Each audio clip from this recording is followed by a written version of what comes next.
Dua saudari dijual ke rumah bordil yang penuh dengan wanita pada saat yang bersamaan. Kakaknya yang berbakat dan cantik ditempatkan di kamar kelas atas. Karena sifatnya yang pemalu dan lemah, adiknya ditugaskan di lantai 1 untuk menuangkan teh. Akibatnya, hari itu, sang kakak membuat marah seorang tamu saat pertunjukan. Tamu yang marah itu segera ingin melucuti pakaiannya. Tapi tak disangka, untuk melindungi dirinya sendiri, kakaknya mendorong adiknya ke arah tamu itu. Dan dia sendiri berlari lebih cepat dari kelinci. Melihat tamu itu mengejar kakaknya lagi, adiknya mengambil kecapi dan memukulkannya ke tamu itu. Dan tindakannya ini benar-benar membuat marah tamu itu. Marah, tamu itu ingin melucuti pakaiannya di depan semua orang. Pelacur, berani memukulku. Hari ini aku akan menunjukkan padamu akibat dari melawan aku. Saat ini, adiknya melihat kakaknya di kejauhan. Dia berteriak agar kakaknya datang menyelamatkannya. Hasilnya, kakaknya bersembunyi di satu sisi, menyaksikan dia diintimidasi. Tepat ketika adiknya putus asa untuk menyerah melawan, tiba-tiba sepasang kaki menghentikan tamu itu. Dan wanita ini adalah wanita tercantik di rumah bordil. Saat ini, adiknya mengingat kebaikan wanita tercantik itu. Setelah itu, dia melarikan diri dengan ketakutan. Dan kakaknya juga mendapatkan gelar Tantin. Tantin adalah orang yang menjual seni, bukan menjual tubuh. Tinggal di kamar pelayan, adiknya benar-benar tidak mengerti mengapa kakaknya mendorongnya pergi, dan mengapa dia hanya menonton dia diintimidasi tanpa melakukan apa-apa.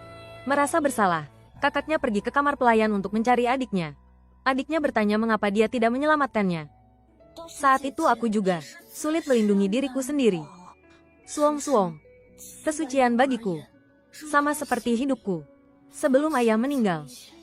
Dia memberitahu kita berdua untuk saling mengandalkan. Ayah, untungnya ada hikmah di balik musibah ini. Sekarang aku telah menjadi Tantin, orang yang menjual seni, bukan tubuh. Dengan status ini, kita saudari. Nantinya akan saling mengandalkan. Di tempat saling memangsa ini, baru bisa bertahan. Mendengar kata-kata kakaknya ini, dia memilih untuk memaafkan kakaknya. Ternyata mereka awalnya adalah dua putri dari keluarga pejabat. Karena ayah mereka dijebak oleh orang lain yang menyebabkan keluarga mereka hancur. Kedua saudari itu dijual ke rumah bordil. Jadi, jika mereka ingin bertahan hidup di rumah bordil, mereka harus terus berjuang. Kemudian, kakaknya kembali ke lantai 2. Wanita di sebelahnya mengatakan kepadanya bahwa jika dia ingin mempertahankan posisinya sebagai Tantin di Kim Chi Lao, dia harus berusaha 100 kali lipat.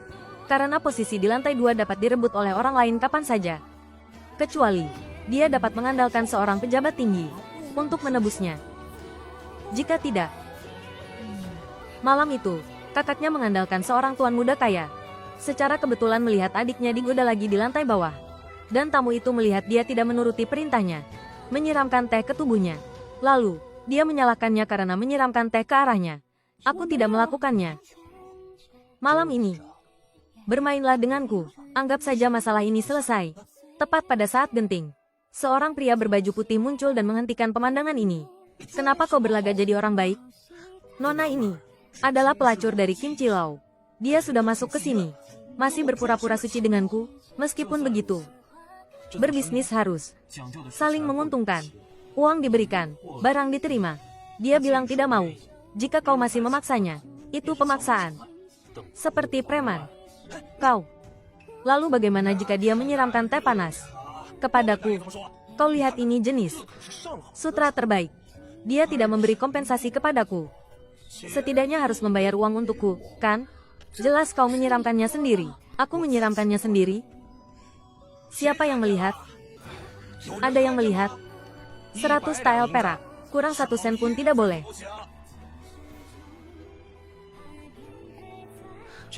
Uang yang nona ini berutang padamu. Aku sudah melunasinya untuknya.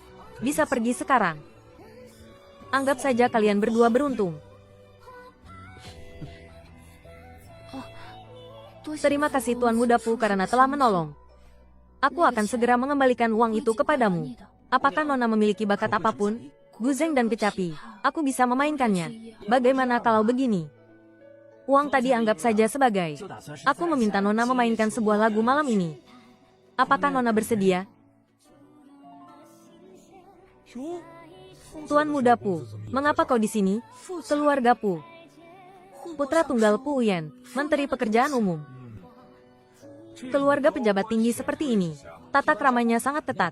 Mengapa datang ke Kim Chilau? Tantan. Terlihat agak familiar. Melihat penampilannya, mungkin mirip dengan Nyonya Tanyan.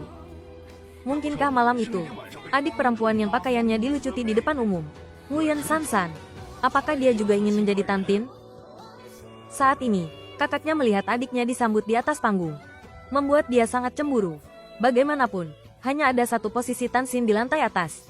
Jika direbut oleh adiknya, bukankah dia akan diturunkan ke lantai 1? Untuk mencegah adiknya merebut posisinya. Keesokan paginya dia menemuinya, berbohong bahwa ada kabar tentang ayah mereka. Ayah, bagaimana? Dinding di sini memiliki telinga. Malam ini, Jamhai, diam-diam naik ke lantai 2. Aku akan menunggumu di kamar. Malam tiba dengan cepat. Ternyata dia pergi ke kamar sebelah untuk menemui pelanggannya. Sengaja mengulur waktu untuk tidak kembali ke kamar. Dan adiknya juga pergi ke lantai 2 sesuai janji. Ternyata dia tidak ada di kamar. Tiba-tiba seorang pria memeluknya. Ternyata tujuannya adalah untuk menghancurkan kesucian adiknya. Dengan begitu, posisinya sebagai Tansin tidak akan tergoyahkan. Sayang, aku datang. Sayang, kamu sangat nakal. Aku menangkapmu. Baiklah, cukup sekian untuk hari ini. Besok kau coba lihat. Jika ada yang tidak beres, datang dan tanyakan padaku lagi. Tunggu, bukan Tanyan, kau sengaja, kan? Tengah malam begini tidak tidur. Kau sengaja datang untuk menyiksaku, kan? Pelanggan, Anda salah paham. Beberapa hari yang lalu, Tuan Muda Li memberiku sepotong giok kuno yang sangat berharga. Aku tidak terlalu mengerti. Bisakah pelanggan melihatnya untukku? Baiklah, baiklah. Cepat, cepat, lihat. Pergi, pergi, pergi. Lepaskan aku.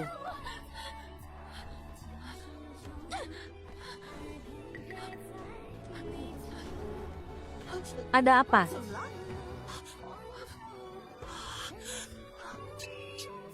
Pelacur ini